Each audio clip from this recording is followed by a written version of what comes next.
In this episode, we're talking about the new generation ZX10R and what makes this bike so special compared to some of the other models on the market. Is it potentially the best 1000cc out? I don't know. Let's find out. But before we do, I think we need to appreciate just how amazing and gorgeous this bike looks from Kawasaki.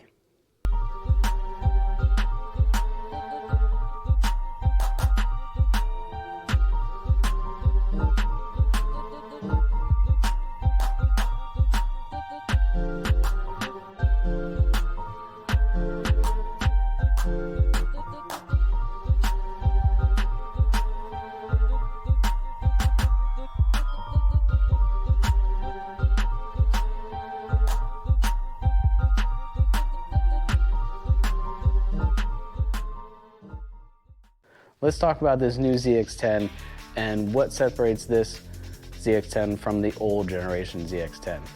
There's some key differences between the two, even though there's not a massive difference. In my opinion, I would consider this to be a more refined version of the previous model. So what makes this gen different between the other one? We have auto blip downshift with this model, cruise control, thank the Lord. Chassis is slightly different between previous model and this model. The weight's a little bit more forward and a little bit lower, and it is noticeable the nimbleness and how quick this bike can change directions. While it is still a little bit on the chunky side compared to some other 1000cc's, it's just a nice noticeable touch. Different gearing in the transmission, the acceleration and that mid-range power, still a crazy feeling from Kawasaki, but it is a little bit better than the previous model. Top end is lacking, but we'll get to that, that's okay. The camshaft and the cylinder heads themselves are different, and they're basically slightly optimized better for, again, acceleration feel.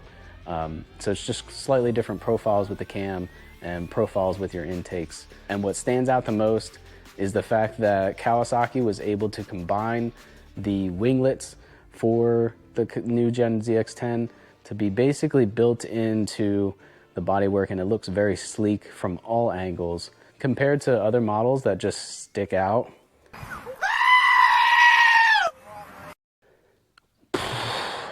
I mean, it's looking ugly on some bikes. Let's just admit that, okay? It looks ugly. I know it has a good function, but figure out how to make it functional and look sexy.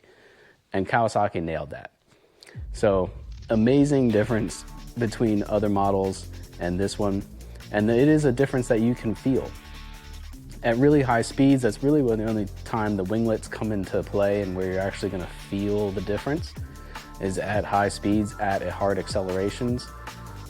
When you're going over imperfections in the road or imperfections on a track at high speeds, the front end would feel lift and then it would come back down. Sometimes that can be a little harsh because the electronics would cut your fuel, or depending on how they have their traction control system set up, would cut the fuel and the front end would drop really fast. Which is a little unnerving, but with the extra winglets and the downforce that some of these bikes have, now the electronics don't have to basically cut in. It just helps keep the bike planted and stable at high speeds, and it's just very confident inspiring, which is just a great feeling for every rider to have. Every rider wants to feel a little bit more confident and have a little bit more front end feel, especially at high speeds. So it was noticeable with this model compared to the old one, for sure. This generation, it is built off of the same platform that Kawasaki's been using in World Superbike for quite a few years now, and they have 7 world titles with this platform. Jonathan Rea killing it still in the World Superbike racing industry, and it's definitely noticeable in this generation. It feels, just like I said, so much more refined than the previous model. Even though there aren't huge differences between the two, it's just a little bit more refined, a little bit more comfortable, a little bit smoother, and I think there's just more potential with this model than the previous gen. At the wheel, we're putting out probably 165 at the wheel, maybe 170, which is respectable. It's not bad. And some people might see those figures and think, well, not in today's age when bikes are hitting close to 200 horsepower fairly easily, or even from the factory. I think that's something that should be praised for Kawasaki, because we know now that when you do some tuning with the ECU, it's capable to get well over 190 horsepower. It's very easy to do with just an ECU tune, and it makes the bike approachable for a lot of riders and I'll get into that in a little bit. 456 pounds is what the claimed weight is for this bike. Again, you might look at that figure and be like, well, that's a little on the chunky side compared to like BMW. BMW is what, 436, I think. So pretty big difference, weight difference there. But again, it just, you don't feel the weight at all. It definitely feels lighter and extremely more nimble compared to the previous model, and very similar to other models out there. The electronics, again, very similar to the previous model, but there's a ton of adjustability in these electronics. You have a quick shifter, traction control, launch control, corner management system, ABS, engine braking system that you can tune. What else can there be? Öhlins electronic steering dampener. A lot of great features on this model that the old model still did have, but again, it's just a more refined version of those electronics. You can just feel that the bike is a little bit smoother, the acceleration is smoother, it's not twitchy, which makes it just a very approachable and easy to ride bike. The quick shifter works great. Having the auto blip downshift added is a huge plus. It's so much fun to play with, let's just admit it. Auto blip is just, it's super fun.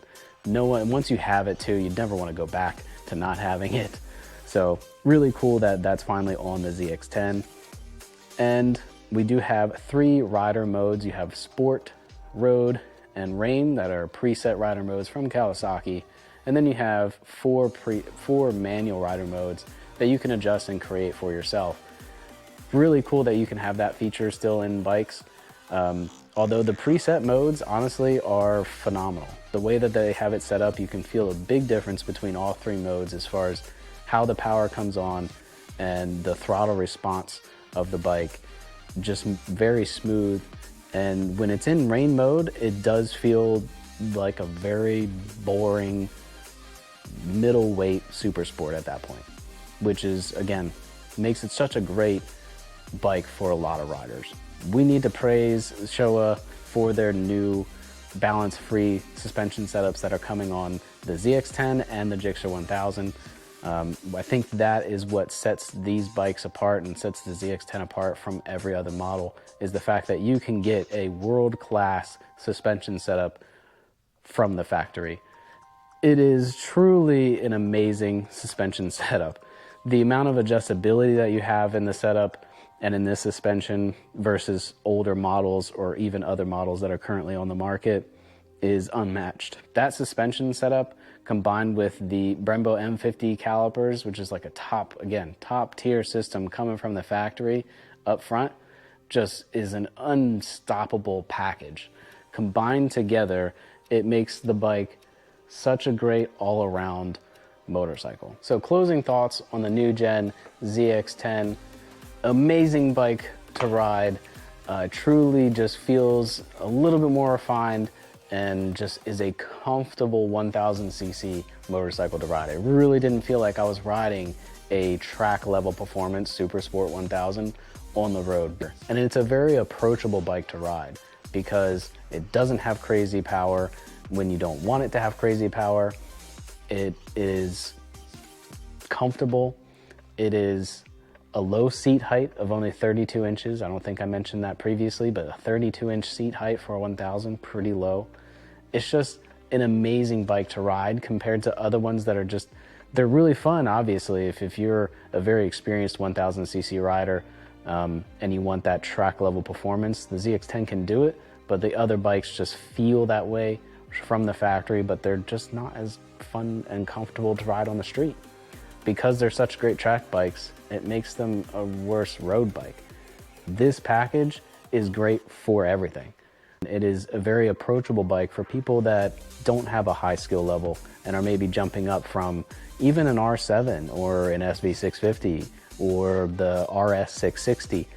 If you're in a smaller CC bike and you haven't experienced a whole lot of riding with a super sport, like a 600cc super sport, like an R6 or Gixxer 600, something like that, or even the Gixxer 750, that's okay. I think a lot of riders can jump up from this bike from a smaller CC bike and feel comfortable with it and not feel overwhelmed with it right away because of just how refined the bike is and how how much power the bike doesn't have from the factory.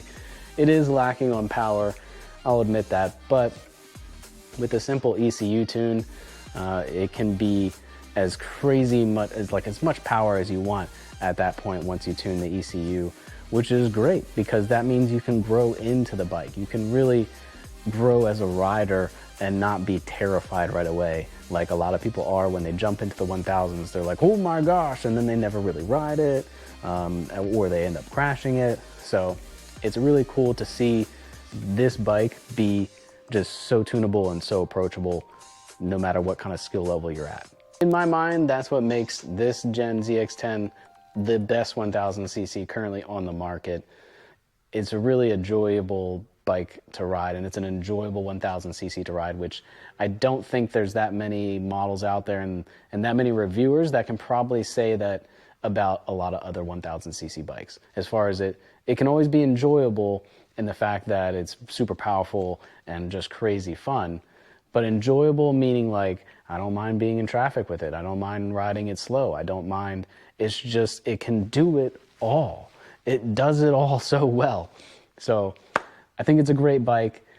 If you want to learn more about some other bikes, check out some of our other videos down below. Also, in case you didn't notice, we sell gear online and in store. Check out our website down below. Check that out. So everything from helmets, jackets, gloves, to exhaust systems, power commanders, tires, a whole lot of cool products down there. Also, cool hoodies like the one I'm wearing today. Obviously, I wasn't being shy about what brand I love the most today. So definitely check that out. Get subscribed, and we'll see you guys in the next video.